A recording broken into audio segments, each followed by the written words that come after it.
Welcome to the party on a Wednesday. It's our special Wednesday edition of the Minnesota Football Party. Glad you're with us. We've got our Care 11 talent, Ron Johnson. They'll introduce themselves to you in just a minute. Want to remind you that today's show is brought to you by Prize Picks. It's the best way to play daily fantasy sports. Go to prizepicks.com/LockedOnNFL. Use code all lowercase LockedOnNFL to win $50 instantly when you play $5. You can find us on the Locked On Sports Minnesota YouTube channel. Please subscribe. Find us on the Locked On Vikings audio feed, wherever you get your podcasts. On today's show, where would Sam Darnold rank amongst NFC quarterbacks if he returned to the Minnesota Vikings? We get into that. We'll dole out some free agency coupons. If we were Kwesi Adolfo-Mensah managing the Minnesota Vikings, and then at the end, the scale of 1 to 10 game. I got some topics. We'll do some rankings.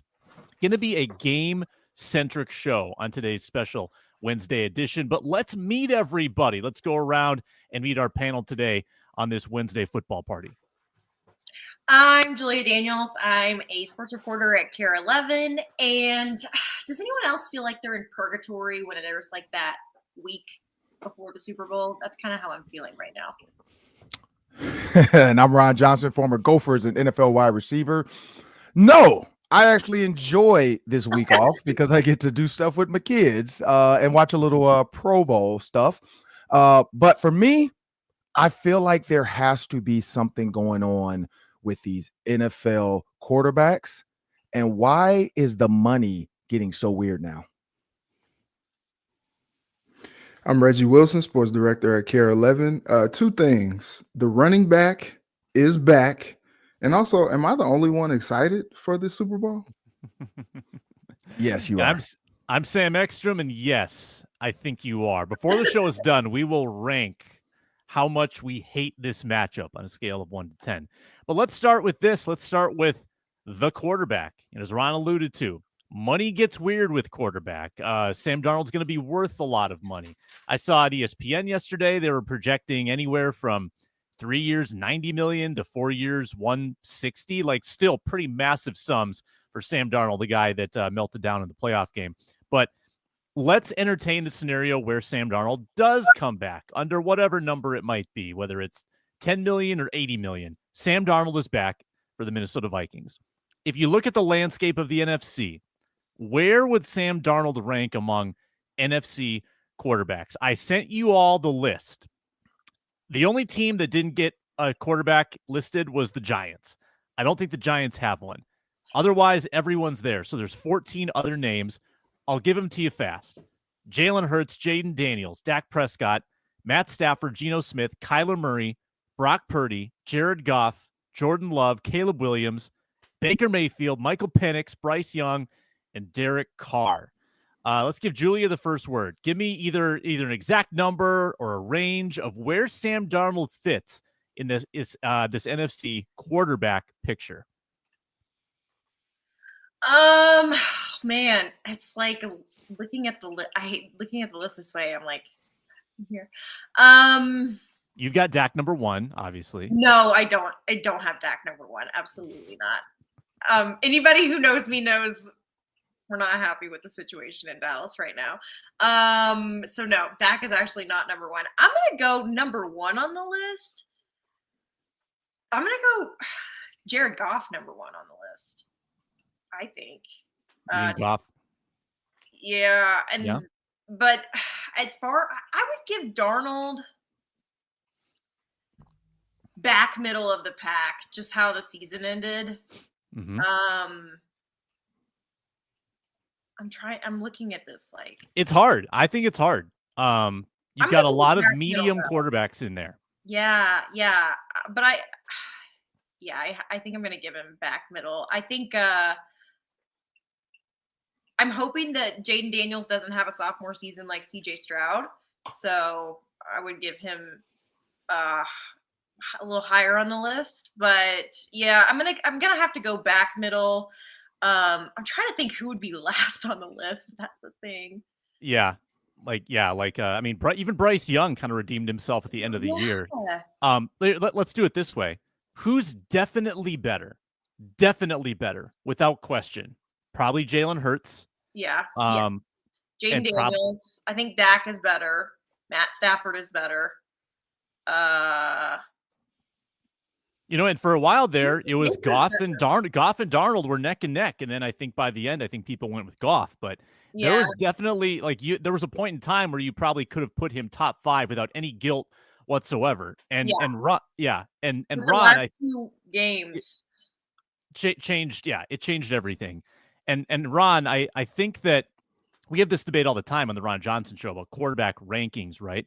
You've got one guy with a really small sample size in Sam Darnold, and a lot of these other NFC quarterbacks are veterans, right? Veterans of 5 to 10 years. So it's hard to figure out where a kind of flash in the pan in Darnold sits amongst all these guys. Yeah, so with me, I just looked at the numbers and also skill level. I got to go Hurts, Stafford, Prescott, Daniels, Goff, Love, Caleb Williams because of his ceiling, Brock Purdy because of his ceiling, and Geno Smith because of his ability to use his legs. I got to put all those guys ahead of Sam Darnold. I hate to say it. Like, Sam Darnold showed us late in these playoff games and then in the end of the season games when it's tough that I don't know if he has it. Now, can Kevin O'Connell give it to him? Yeah, I think he can give him that it factor. I think he can add that additional, like, hey, this is when you run. But maybe a guy like J.J. McCarthy has the wherewithal to run because he's younger and his feet will just do it. Like, hey, I'm getting out of here. I will say Penix, Carr, Young, Murray, and Mayfield. Murray, I just don't like his height. Like, I'm sorry. I cannot get over the height thing with that. So I got to put Murray behind him. Mayfield, I just think is a product of having weapons. I'm not too sure I would take him over Sam Darnold. And then same with Young. I just don't like his size. Carr, he's kind of done. And then Penix, we haven't seen enough of him. And so that's where I put him. And I think that would put him like 9th or 10th. And so when you and the reason for that, again, is we've seen what Love can do. We've seen what Caleb Williams can do. We've seen Brock Purdy do well. We've seen Geno Smith do well. We've seen Jaden Daniels do great. And that's my problem is like all of those guys stepped up when they needed to. Darnold played well, stepped up in some games, but wasn't like, oh, this is the end all be all game. And I think that's always going to be the question mark is that the clutch gene. You always talk about the Tom Brady moments, the Peyton Manning moments, the Eli Manning moments. Like if I were to put Sam Darnold in that Eli Manning Super Bowl moment, does Sam Darnold make that throw? Probably not. Even the Josh Allen retreat, throw off his back foot, all Dalton Kincaid had to do was catch the ball and they move the chains and they can kick a field goal. But no, he drops the ball. I don't think Sam Darnold makes that play. I think Sam Darnold takes off, runs like a crazy man with his hair cut off. And honestly, I think Kirk Cousins does too. I don't think Kirk Cousins stands in the pocket like that, takes a couple steps back, and then just heaves it to where the ball should go. So again, I look at plays like that and things that happen. Lamar Jackson, we're not talking on AFC, but Lamar Jackson, guys like that make those plays. I just need to see more from Sam Darnold. And that's why I say with the flash in the pan kind of one-time season, I got to go down there like 9th or 10th. Yeah. I mean, a couple of ways to think about it too. Who would you want right now? But also over the next 5 years, Sam Darnold might be a much better bet than the Derek Carrs or the Prescotts or the Staffords of the world just because of age. But however you want to look at it, Reggie, where would you stick our guy Sammy in there? Yeah, I think I would go back middle of the pack as well, like Julia said, because, at the very top, I think you got Jalen Hurts, you got Matthew Stafford, you got, I'll take Jaden Daniels as well. I'll take Love, I'll take Goff.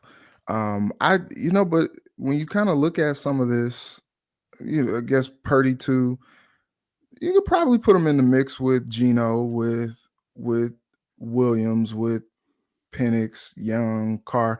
I think the one thing to maybe counter Ron's point with Baker is he has led them to a playoff win. And so, I kind of take that into consideration as well. So he's kind of in the mix with the other guys. I think, Geno has been a little bit more consistent, but he's not led Seattle to a playoff win either. So you kind of put him in that mix as well.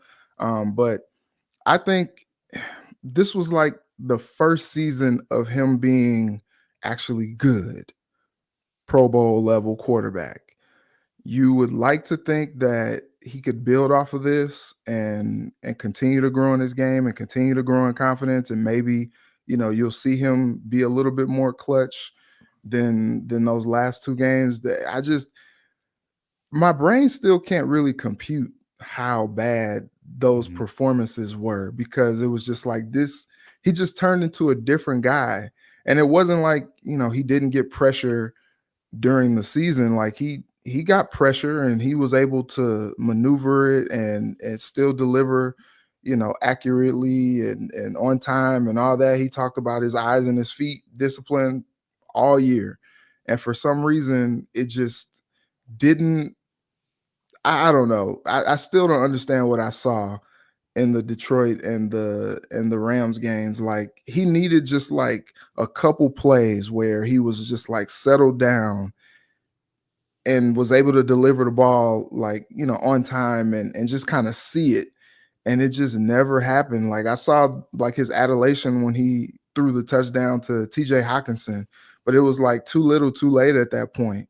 And so it's just kind of hard to, if he leads the Vikings to maybe even one playoff win and then they lose, I think we're talking about this situation a lot differently. But because it did kind of crash and burn like that, I think you kind of got to put him in that back end of that list. Now, I will say, and this is not what you asked, but the NFC quarterbacks and the AFC quarterbacks, they don't even match up really, just the level of star power on the other side. But this is kind of like the best of the rest. And you hope that maybe a guy like Jaden Daniels takes that next step and kind of becomes the guy. Hurts, they don't really ask him much. I know he's been kind of in the news feed this week about, joking. I think it was a joke, but James Jones kind of took that a little personally. It seems like he took it a little literally, saying that Sirianni finally took him out of the straitjacket. Well, they really haven't asked him to do much this year because they got Saquon Barkley, and that run game and that offensive line is elite. So when he has delivered, he's delivered pretty well. They had a few hiccups where AJ Brown's criticizing the passing or whatever, but his 2 Super Bowls in the last 3 seasons, you got to put him up there near the top. But I think, when you look at guys like Allen, Burrow, Mahomes, Jackson, they clear anybody that you want to put on the NFC side. Yeah, there's no doubt about that. And, Mahomes has ruined it for a couple of these guys because Hurts could easily be a Super Bowl champion. Mahomes beat him. Purdy could be a Super Bowl champion. Mahomes beat him. And now we've totally forgotten about Brock Purdy. He's not even on the radar anymore after San Francisco's season. Think of it. Let's do a quick twist on this question. So there's not a lot of new blood in the NFC right now. You've got Michael Penix. He'll take over in Atlanta. Bryce Young is still young in Carolina, no pun intended. Caleb Williams is probably on the rise, but you've got a lot of veterans, a lot of older quarterbacks in the NFC. J.J. McCarthy could be one of the few young quarterbacks in this conference. And I think there's an opportunity, if he can play at or close to a Jaden Daniels type level as a rookie, there's a chance for him to rocket up the power rankings, especially considering his age, especially Ron, considering his upside. I mean, the NFC, I think, is still there for the taking because of what Reggie said. The quarterback play on average is just so much more mediocre, I guess, than the conference on the other side, where if you are not a Hall of Fame caliber quarterback, you're probably not going to go anywhere. Right. Yeah. And that's the thing with, you look at the quarterback situation anyway, like it's all about getting to the caliber of winning. And I think Reggie brought it up with the Baker Mayfield winning a playoff game. When you win, people are willing to see better in you, see more in you, because I don't care if you go 9-7 in the regular season, go win me a playoff game. I don't care if you go 10-6, go win me a playoff game. And I think that's what a lot of owners look at, a lot of teams look at. Like, I'm training NFL wide receivers right now, and that's the first thing I did was text Reggie Wayne and kind of ask him, when you guys are looking at these receivers, what do you look at? So everybody has something they look at in the NFL, with whether it's quarterback, receiver, whatever position. And that's how I kind of see quarterbacks. Like, everybody tries to say quarterback wins is a stat, but then when certain quarterbacks they love, like Josh Allen, loses, they want to throw that out. And so I think that's always going to be the key to this is like they move the goalposts for certain people. Sam Darnold is he couldn't win. Josh Allen is, well, he's doing everything he can do to win. And so that's what it's always going to be. Sam Darnold, I think in order to get that stink off his back, no matter where he goes, he's got to win a playoff game. Like I think you win a playoff game in front of everybody because there's only 6 teams playing that weekend maybe or 4 teams playing that day. So everybody's watching you. That's when people want to see you because nobody watched the 14 wins the Vikings had. Let's be real. Like Minnesota fans did, maybe a couple, 100,000 people across the country that just got the game on because it was national. I don't know what the ratings were that, like they would say like, oh, there was 2-3 million people watching. Were they really watching though, or were they just the game just on? And for the diehards, they watched. So they know what Sam Darnold is. But for the world, it's the playoffs. And what they saw, unfortunately, and the Lions game probably because that was a Monday night and everybody wanted to see that one. But that's what they saw. They saw a Lions game where it all mattered and Sam Darnold couldn't get it done. And they saw a Rams game where it all mattered and Sam Darnold couldn't get it done. And so that's all that a lot of people are going off of. Julia, let me give you the final thought on this. So thinking of McCarthy now, where McCarthy could slot in. Let's just narrow the focus to the NFC North. Jordan Love, Jared Goff, Caleb Williams, and then maybe J.J. McCarthy. Do you think that there's an opening for him to take control if he is what we think he is? Could he ascend to a point where we're talking about him as one of the best quarterbacks in the division? I mean, yeah, we could say for sure. We just don't. I mean, it's like shooting in the dark here. We don't really know what J.J. McCarthy's capable of at this level. We saw just like a little tiny teaspoon of his talent in the preseason. And I will say, like he showed resilience, he showed bounce back, and it was all positive signs before he got hurt. In fact, he is so tough. None of us, we were in the locker room with him post game and had no idea that he was even injured. But I think it's just like yet to be seen. We just don't know where it's, when you look at those quarterbacks too, it's hard to like think that he's going to be better than any of them just because you just don't know. So, I mean, the answer to that is honestly, no clue. That is the NFC North. I mean, they have some talent at quarterback. So I think he's probably going to have the toughest time if he's starting next season compared to everybody else.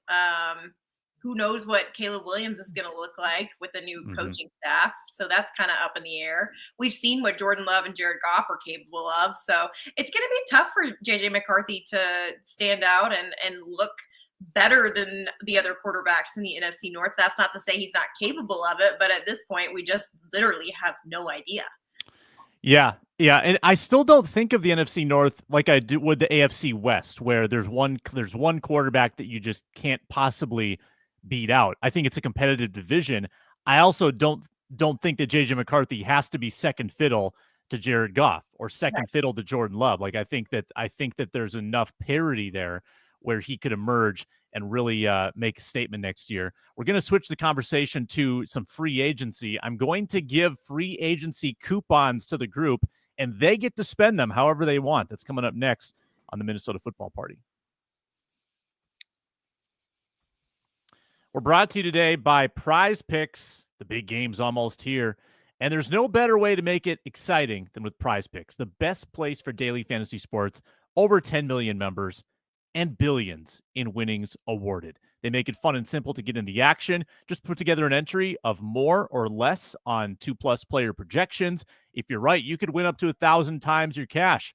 They even have a free pick for the big game where one of the starting quarterbacks only needs one passing yard to win. Pair that with another correct pick, and you are in profit. I also like the flex play at Prize Picks because you don't have to be perfect. You can be 3 of 4, 4 of 5, still get paid out, even if you get a bad beat on one of those entries. Download the app today. Use code LOCKEDONNFL to get $50 instantly after you play your first $5 lineup. That's code LOCKEDONNFL for $50 instantly after you play your first $5 lineup. Prize Picks, run your game.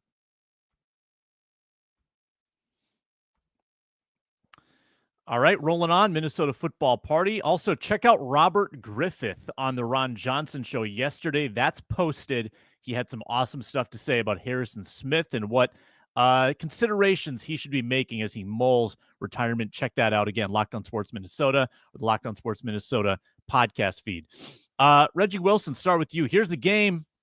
I'm giving you each 3 free agency coupons. One, I should have had physical coupons here to show you. I don't. Poor preparedness on my part. You each get 3 coupons. One of them is worth $15 million per year. Yeah, pretty nice coupon. It's a golden ticket there. Unfortunately, it's only redeemable on free agents in the NFL. There's no cash value. One is worth $7 million per year, and one is worth $2 million per year. So you've got a high ender, a medium ender, and a low ender coupon that you can use in free agency. Reggie, tell us where the coupons go. What positions are you addressing with those coupons for the Minnesota Vikings? And if you want to give a name to it, feel free, but I'm more interested in like what areas of the team you're going to bolster with this free coupon money that I've given you. Okay, so one is worth 15 mil per. I think that gets you a nice right or left guard. It's pretty nice. That's a really nice right or left guard. Yeah, I think that's where I go with the 15 per. The 7 mil per, I think I go cornerback, and I don't think maybe you get a top end guy. Maybe, it's like a Shaq. It's a Shaq Griffin. That's a Shaq Griffin. Yeah. I've been banging the table for a guy like DJ Reed, but I don't think he's going to be available for that particular amount of money. So maybe not. But with the 2 million per, who do you get for 2 million? Maybe that's a bolster on the defensive line. You try to, get somebody, I don't know, like another Jihad Ward or something like that. I feel like 2 mil per doesn't get you much. I don't know who I would get with that one. But yeah, probably somebody on the defensive line. Yeah. Okay. So you've answered the question in that you would prioritize interior O-line with your most expensive coupon. Then you would go corner for your medium coupon. Okay, yeah. Ron Johnson. Yeah. So I got to go with the big money, 15. Give me a corner. Like I gotta go get one of these corners. You look at, there's a lot of free agents out there. So you got Carlton Davis with the Lions, you got Charvarius Ward, you got DJ Reed, you got Jonathan Jones, you got Byron Murphy. You might have to spend that on. You got I'm leave Jeff Okudah on the street. And then when you get down there, that's it, because then you got like Stephon Gilmore. Do you offer him the 2 million? Because he currently was at the 7, and so I don't know if that's worth it again. I mean, you got Mike Hughes. Do you bring Mike Hughes back from Atlanta? Probably not. But you kind of look at all the names out there and who you could get, and then you can go down to the 2 million also and get like a Jordan Lewis with the Cowboys, a guy that can play cover 2, can play in that the way that Flores likes to play, and he played opposite Trayvon Diggs. But Jordan Lewis is another guy that, and of course, I got a little bit of favoritism too. He got some Michigan in him. So got to love that, but he is older, going on his 9th year. And so, but I would use that 15 and that 2 on cornerbacks. I would go out there and try to get me 2 good cornerbacks. And then with that 7, give me a defensive lineman. When you look at the defensive line that's out there, again, a lot of big names, BJ Hill, Milton Williams, Levi. I always get his name right, but Onwuzurike. You got Javon Hargrave, you got Tayshaun Wharton. So you look at all these names, and BJ Hill is a name that stands out just because we played him a bunch with the Bengals. But you have to look at their market value, and that's what I was looking at versus what they might ask for. And then also, everybody doesn't get their market value, and that's what people have to remember with this. When you're doing free agency, it's not about true market value. It's about, here's my market value, but here's the team I want to be on. So which one matters more? Do I want to go to the Titans and get 10 million? Or do I want to go to the Vikings and get 7? And there's a way to do. So some people, 10 Titans. No, because then you might only get 1 year of that. Whereas with the Vikings, you're going to get the 7, plus you're going to get maybe additional, and you're going to get some playoff football and some good football. And I think that's the other side. Like DeAndre Hopkins just talked about that. one catch, 11 yards. He could have been on a different team, had way more balls, way more success. But he's like, look, I'm going to the Super Bowl. I'm about to get bonuses from the Super Bowl. I'm about to get marketing dollars from the Super Bowl. So there is a bigger picture to this than just worrying about, okay, how much money can I maximize? Whereas here's the team I can go to that can help me if I put some bonuses in there. You can add workout bonuses, roster bonuses, day one, make the roster bonus, all that kind of crap. Like there's all kinds of things you can do to get the number, but that's where I'm going. I'm going corner for 2 of them. And then at 7, I'm going D-line. All right, Julia, you've got your coupons. You've looked at the catalog. Where are you going with the money? I think I'm gonna go. I think that the Vikings are really gonna prioritize keeping Byron Murphy around. So I'm gonna go spin the 15 on him. He's proven what he can do with Brian Flores, and I think that Flo. I think they'll definitely try and do what they can to keep him. As he is in free agency right now. I think we're going to go $7 million. I think I'm going to do that with the interior offensive line. Does the O-line need work? Yes. Also, let's not forget that Darisal's, probably coming back off his injury this season. Yep. So, the O-line is already going to look different than it did at the end of the season. But I think you go O-line with the $7 million, maybe center or something, and then $2 million. Yeah, that is tough. $2 million is I don't know, maybe a low ball safety or something. I would say maybe a safety, or agree with Reggie and say defensive line. Just try and get somebody on the defensive line, maybe has a little speed to him. But yeah, I think that number one, I think that Byron Murphy, you got to pay him if you want to keep him. Yeah, I would echo the $15 million coupon going to a cornerback. I just want to see for once, I want to see this Flores defense where you have multiple corners that you trust in man coverage and then let it rip from there instead of falling back into zones all the time. I know that's kind of their MO. If you have a couple cornerbacks that are high enders that you can put on an island, I just want to see how that would operate. And I think you gotta shell out for corner. If you want someone that good, if you want someone if it is Byron Murphy or someone like Byron Murphy, you're gonna have to spend money on that. The $7 million, I think I would also go interior O-line. Don't need to reiterate that, but I would not go bargain bin hunting as the Vikings have tended to do at that position. I think that they did that with the Blake Brandel acquisition. They've kind of done that or not acquisition, but re-signing. They've done that with Dalton Reisner, trying to kind of wait to the last possible second and then get him for cheap. I would be a little more luxurious in the way that I approach that. And then at $2 million, I'm looking at some big fellas to plug up the middle. Like Calais Campbell last year was a top 10 interior lineman. He made exactly $2 million in Miami. And I know that he's probably on a Hall of Fame trajectory, but if you can find someone, and this is what they tried with Jerry Tillery, and he was fine, but there's a lot of interior linemen out there that I think you can target, take a shot at, and see what you can get. I think the Vikings probably prioritize run blocking a little bit more with that interior, a little less so than they do, interior pressure. But I'd like a little more push, up the middle. We've seen how the Vikings can be impacted when the pocket gets muddy around Sam Darnold. The Vikings aren't doing that to other teams as much. They're relying too much on that edge pressure, I would say. So that's how I'd spend the money. Good job with the coupon game. When we return, it's the scale of 1 to 10, and we'll probably get into some of the Eagles-Chiefs Super Bowl disdain over this matchup next on the Minnesota Football Party. And we're brought to you today by TurboTax, Intuit TurboTax to be more specific. Taxes was waiting and wondering and worrying if you were going to get any money back, and then waiting, wondering, and worrying some more. Now Taxes is matching with a TurboTax expert who can do your taxes as soon as today.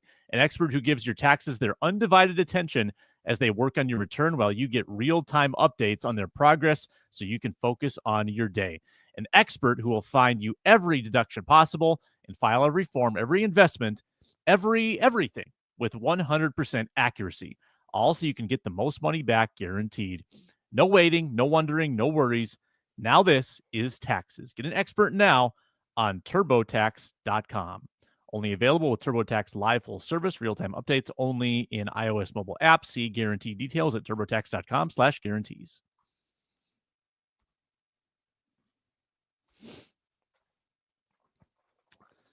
All right. Tomorrow, Minnesota Football Party comes back with Arif Hassan, Luke Braun, Luke Inman. Ron Johnson joins as well as we move to our scale of 1 to 10 game. 3 topics.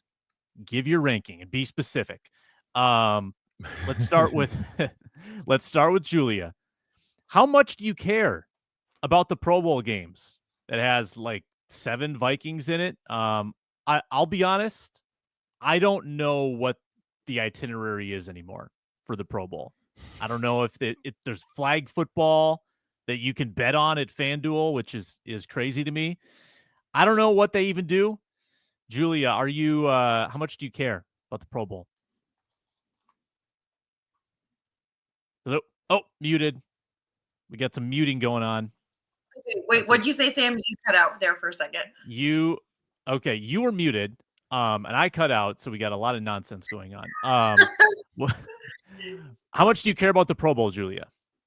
I'm gonna be completely honest with you guys here, just brutally honest. It's like a -2 for me. I don't think like the Pro Bowl holds the weight that it used to. I think it's just like I was telling our producer Ryan last week, I think, because obviously there's commercials for that, watch Eli and Peyton's flag, football game and this, that, and the other. And I'm just like, the Pro Bowl is not going to exist in the next 10 years because there's no way they get the ratings to keep spending money on hosting it. There's just it's just kind of turned into sure, you have your skills contests and things like that a few of them will go viral on Twitter, TikTok, whatever, but I just don't, I'm not going to sit there and watch it for hours on end and see what's going on with everybody. I think it's just I don't know. It's just turned into something that it didn't used to be anymore. And I know that they're also trying to keep players safe and healthy and this, that, and the other now. But for me, I don't really care. I know there's a lot of Vikings in it this year, but I just really don't think that it holds the weight that it used to. Well, and where else could you find Peyton and Eli doing something? I mean, it's like they're coming out of hiding. Do anything, We never see those guys. No. Yeah, Ron Johnson. Julia's at a -2. Where are you at? I'm at a 10. Give me a 10. Like Varsity Blues, 10. Here's why. As a player, we didn't actually care about the Pro Bowl game. Nobody played it. Nobody we have fun. I remember three years in a row when with the Ravens, we got to go down there because we had 8 to 10 Pro Bowlers. When you look at our team with Pete Bower, Ray Lewis, Ed Reed, I think our kicker Matt Stover made it. Then you got Gary Baxter, you got Chris McAllister made it. And then you go to the other side, you got Jonathan Ogden, you got Jamal Lewis, you got Todd Heap. And so they all basically hey, let's all go. And I think we went down there with 48 people or something. It was almost the whole team went to Hawaii. We rode down there, we all got scooters, but nobody cared about the game. I was Ed Reed called me one morning, yo, you want to go? I'm like, cool. Hey, your ticket's at the gate. This is before 9/11 people. So you were able to do stuff like this just before TSA got crazy, where I just went to the gate, grabbed my ticket, jumped on the plane. And we didn't care about that. We cared about being there. I think the problem is it in Orlando this year? Great question. Probably in Orlando. I think that's the problem. I think if you were to take it back to Hawaii, and I know it's expensive, and Hawaii has had some issues there, but when you take it back to Hawaii, I think you get more of a buy-in from the players because now it's a trip. Going to Orlando, I think that lost part of it too, because everybody can get there. Everybody can be down in Orlando. It's way too many people down there. So that lost it. But for me, I would rather watch flag football because they're playing harder. I'd rather watch a skills challenge with the quarterbacks because we know they're trying to win it. I'd rather watch, the big men do whether it's a tug of war or dodgeball. Like they're actually doing that. The game, like the last hard game, and I think, what was that? Sean Taylor's year, when Sean Taylor absolutely obliterated the punter and Ed Reed blocked a punt. Like everybody was like, wait, did this dude just block a punt in the Pro Bowl? Like Ed Reed blocked a punt and Sean Taylor obliterated the punter. And so that's the last time. After that, I think everybody was like, whoa, okay, we got to stop this because you guys are going to kill somebody. And they turned into this patty cake and don't touch the quarterback and don't do this. And nobody wants to really get tackled. So we're going to wrap you up and then we'll just blow the whistle. That got stupid. But this actually looks fun. Like the guys look like they're having fun. They're running full speed. I mean, flag football is actually kind of fun to do. I actually said this, and who knows? I know somebody voted for this. I don't know if they'll ever do it, but if you guys went to the Vikings one, the softball game, I know they've talked about that, like playing a softball game where it's like the guys will take that serious because they'll play it. Like I get it's Pro Bowl and it's football, but let's just watch these guys go out and like I actually watched the old challenge, and I know they're talking about this Peyton and Friends, where Peyton Manning and Eli Manning and all the quarterbacks did stuff and they went out there and golfed and then they did all the crap. You know, like that's the stuff where you know they're giving 100%. The Pro Bowl, they weren't giving 100%. So I got to go with 10. I like this version. Yeah, I think I like them doing anything but real football. Like I actually enjoy if they're trying at the activity, that's what you want, right? And I'll go back and watch on TikTok or Twitter. See what it's also a possible recruiting ground for the flag football team in the Olympics in 3 years? So maybe we can put our team together. Reggie, we got a 10, we got a -2. Where are you at? Yeah, that's, what Ron said was all well and good. It's a 1 for me. Like it's a 1, bro. Like I don't clear. It's different. Yeah, I don't care about them playing flag football and all these goofy like I used to think that was cool, like to see like the QB competition where they would try to like hit the things and like throw the ball into the thing. Like that stuff is kind of cool, I guess, but like where we've just been seeing like nonstop football for the last like 15 to 20 weeks. And then we get this stuff trying to wait for the biggest game of the year. I don't care about that stuff. Like, don't feed me that and expect me to be entertained. Like, I don't care. I miss the days though, to Ron's point, like take it back to Hawaii. Like I remember back when the Rams won the Super Bowl. And the players didn't play in it, but it was a nice little fan. I remember like Kurt Warner walking onto the field with his wife and kids. He had just won the Super Bowl the week before, and now it's a nice like trip. Like, yeah, we just won the Super Bowl. Where you going? Disney World, but also Hawaii. Like that was a fun trip. And so I think that I want to see that, but I do understand like. During that week, you had players trying to learn a new scheme, a new offense, a new defense, and then trying to go out there and execute. And the games were just kind of clunky because, like, not everyone understood what to do or where they were going on the field. And then we got some of these games that were like 100 to 97, like, just ridiculous because nobody wanted to tackle or play defense. So I get that part. But I think I agree with Julia. Like in the next like 5 to 10 years, we probably don't have much of like a Pro Bowl experience. Maybe just name some dudes that they go to the Pro Bowl or whatever, and then just call it a day. I don't know, but I'm not all that interested in watching these guys just do stuff that I would do. I will say, after talking to a couple players that are going down there, they love this way better. Okay. Like they enjoy the fact that they get to go play flag football. Because again, you can run full speed. Like Tyreek Hill, I think, got upended last time they played. That good. That's fine that the players have a good time, but there's no way. But I don't care. Have you ever watched the Florida ESPN flag football games for high school? No, exactly. There are 40,000 people at some of those games for the what is it, OT7 or something like that, overtime. Like it is actually becoming huge to the point where you look at Zenith, you look at Rawlings, you look at Russell, you look at all these equipment companies. they have a line now just for flag football. Like they are literally, you got women's flag football coming. You got the Vikings doing it. Like it's and that's why the NFL did it, because the players voted this. Like, and the fans are continuing into because I can go there and watch that and know they're going full speed versus going to Pro Bowl where we fall asleep in the stands. Like that's where I think they get it from. But again, it's everybody has their own way of looking at it. I know that ratings for that versus the actual Pro Bowl are way higher now because it's way more exciting.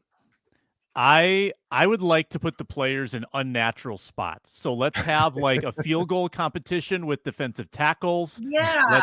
Let's put the offensive guards out running routes. Like let's have a 40-yard dash with, I don't know, the long snappers. I want the kickers blocking for people. I want everyone in the wrong spot. That's how I want to see my football. I want it to be funny.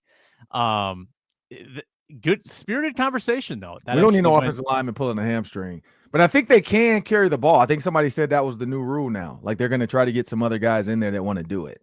Everybody, yeah. Just make everybody eligible. So all 11 on the field, anybody can catch the ball. Everyone's out in the pattern. Scale of 1 to 10. How much do you dislike the Chiefs-Eagles matchup? Let's start with Reggie because he might actually like it. Reggie, Chiefs-Eagles. Yeah, like I'm all in on this. Like a chance to see a three-peat like that's never been done before. Like, yeah, I'm there for that. Like I want to see that. I think the hate that has crept up for the Chiefs has been just kind of interesting to watch. And I was talking to my wife about this actually last night. The Chiefs are a story that you don't see in sports a lot. You know, when you see champions, you see, teams on the coast, LA Dodgers, New York Yankees, all these big time like teams with this big payrolls and all this. The Chiefs are what most would call like a mid-market team or whatever that has this dominance. Last year they did it without really having like a top flight wide receiver. This year they really, going back to the 2022 Vikings, like their win differential, like it didn't look good. And this team looked like the most vulnerable of all the Chiefs teams that we've seen make the Super Bowl of not making the Super Bowl. But when the playoffs started, they got healthier, got some of their guys back, and they turned it on, and now they're in the Super Bowl again. And I do understand people want to see something different and all that, but I'm here for the history. Like I would love to see it, like seeing the Chiefs get a chance to go for a three-peat. Like I think that's exciting. And then also, seeing Jalen Hurts and the Eagles back in it for the second time in 3 years, like I'm all in on that. Like they've shown that they can just dominate teams this year just by being more physical with the offensive line play with Saquon Barkley and paying off the tees. I do think that the running back is back. Aaron Jones would tell us every week, and Julia knows this, every week at the Vikings facility, Aaron Jones would always get into the mic and say, running backs matter. And they do. When you look at this matchup as well, like, the Chiefs got Pacheco back for the stretch run, but Kareem Hunt looks like a totally different guy. They got Saquon Barkley on the other side. You saw Derrick Henry at 75 years old this year, and he's running for almost 2,000 yards. Like, I think there is now going to be another emphasis on the running back position, and we're probably going to see a lot of them get paid, just especially if Saquon goes off on his 28th birthday in this Super Bowl and goes for like 150, 200.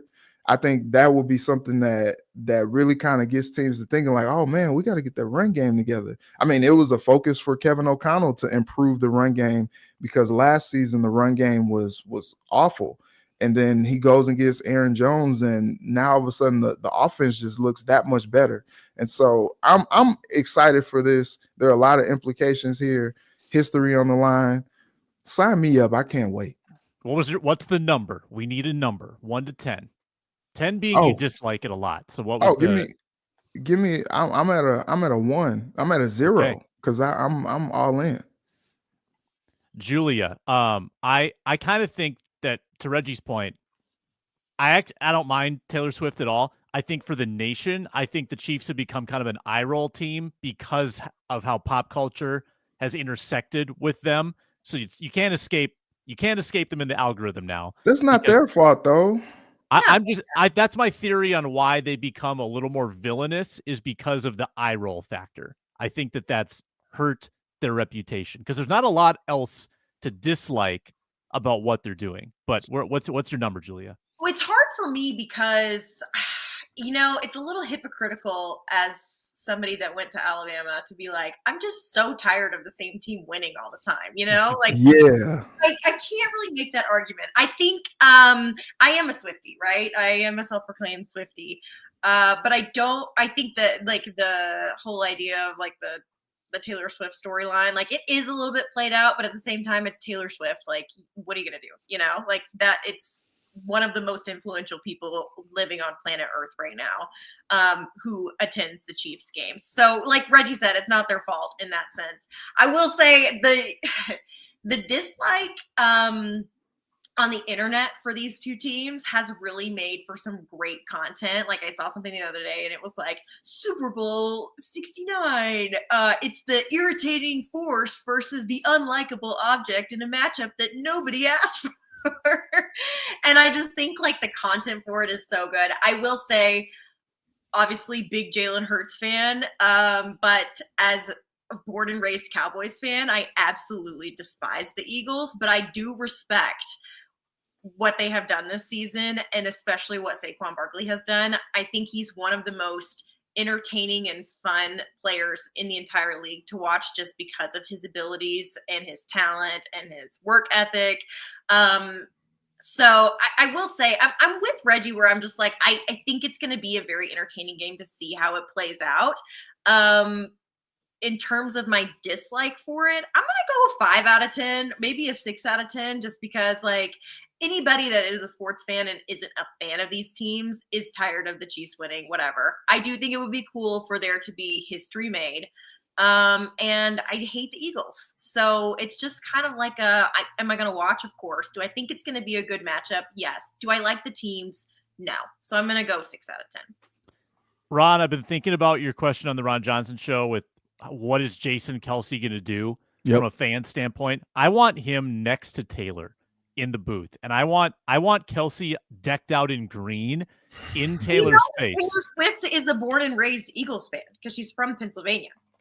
Oh, that's right. Yeah. So it's like a weird spot. This is a PR pickle for a couple different folks. Ron, where are you at?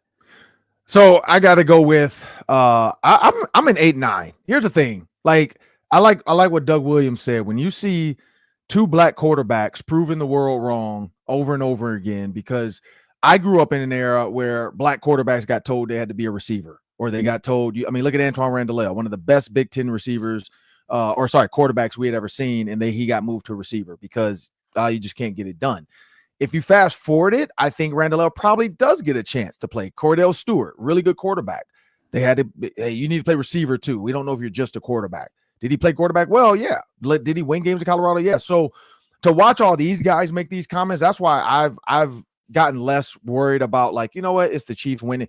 It's just domination. Because I know, like, back in the 70s, like, I got 2 Super Bowl rings sitting right here. And I know they had 2 more. So they won 4 Super Bowls in what, 6-7 years. So I know people were sick of Terry Bradshaw and the Steelers. You got the Cowboys who did that. You got the Steelers who continue to win more. You got the New England Patriots. Like, we loved what Tom Brady was giving us, but for some reason we hate what Patrick Mahomes is giving us. And I'm not buying into the narrative anymore. Like, I do know Taylor Swift is a part of this. Like, people hate the fact that how she gets sensationalized on TV and all that stuff, and how she's so often just added to stuff. But I'm gonna enjoy this. Like, I want to see this happen because I do think the Eagles have the running game to kind of solidify and keep Patrick Mahomes on the sideline. That's what you need to do. But no, I'm gonna give it like an 8 or 9. Like, it's the Super Bowl, and I know we have like the Pro Bowl weekend. We have something, and Super Bowl weekend we have something with some front office people from the Vikings, and one of the families said they're gonna host, and so we got the invite. So my wife was like, "Yep, we'll go." And also, I was kind of like, who else is going? Because I'm like, how do I dress for this? Like, who's going to be there? And she's like, yeah, the guest list is blocked out. So I think they did that so they don't want people to see who's coming, and then they want to come. It's like, nope, either you want to come or you don't. I'm not telling you who's coming. You just figure it out. Or vice versa. Like, they see somebody invited, like, I'm not going because he's going to be there. I can't have fun with him there. So, but yeah, like, I'm looking at both of these games, Pro Bowl and Super Bowl, and I'm excited for them. Like, I did think more sports, because nothing against baseball. I would rather watch the Pro Bowl than a baseball game. I don't know. That's just me. Now, I don't know. We can go around the horn and ask that question. But you're a football guy. It makes sense. Over Ron's a baseball guy. When it comes I'm a softball. Oh, I watch softball over Major League Baseball all day. Like, I watch softball over football. But like, when it comes to baseball, like, I get the pitch count and all that stuff, and they try to speed the game. It's still boring. But you give me this, like, I'm excited for this. I want to see Kim Patrick, because again, we're witnessing history. Like, in 10, 15 years, we're going to look back on Patrick Mahomes the way we look at like Tom Brady and Peyton Manning and some of these other guys. Like, man, this dude was one of the greatest ever. Because just like when LeBron is about to retire, like, some people hate that, like, the way LeBron kept going to championships. Some people love it. Like, you know, and I know Chiefs fans love Patrick Mahomes. We might not. But also, I'm like, when Patrick Mahomes leaves, like, are we going to have to let the future of the NFL be Caleb Williams and Bryce Young? Like, you know, like, it's just, you know, Shedeur Sanders and like, I don't know. I think that Patrick Mahomes gets a lot, and this is what I was telling Reggie, is Patrick Mahomes catches a lot of heat for a lot of like things that he's not responsible for, right? Like, he's not responsible for, you know, it's a lot of his family, that his wife and his brother and his dad that caused. Now, his dad don't be having no problem. His dad, everybody love his dad. They hate his brother, and his dad is my guy. I love his dad. And he was a twin too, wasn't he? He was a Minnesota twin. Yeah, but he's had his legal troubles though, Ron. Legal troubles. Hey, he's had a couple little, you know, drunken nights and other stuff, and he's smoking that Burrow pack. He's smoking that Allen pack. Like, we got that stuff about, like, it was like something, and it was all hating on Patrick Mahomes, but everything that they listed, actually, Patrick Mahomes didn't do any of it. You know, like, I think he just gets, like, the only thing people can come after him for is the people that he's surrounded by, unfortunately. Yeah, I think the narrative is like, if they are who they are, then, you know, being that he is connected to them, then he has to align with how they think and the things that they do. And we just don't know, because we haven't heard. I think Mahomes does a really good job of, like, kind of keeping any type of distractions or any type of drama away from him, and he doesn't give anything. He gives a lot of player speak as well when he talks, and I think he keeps it really, really chill. So yeah, most times people criticize him because of who he's connected to, not necessarily because of anything that he's done, because he's been pretty spotless. Super Bowl bold predictions will be next week.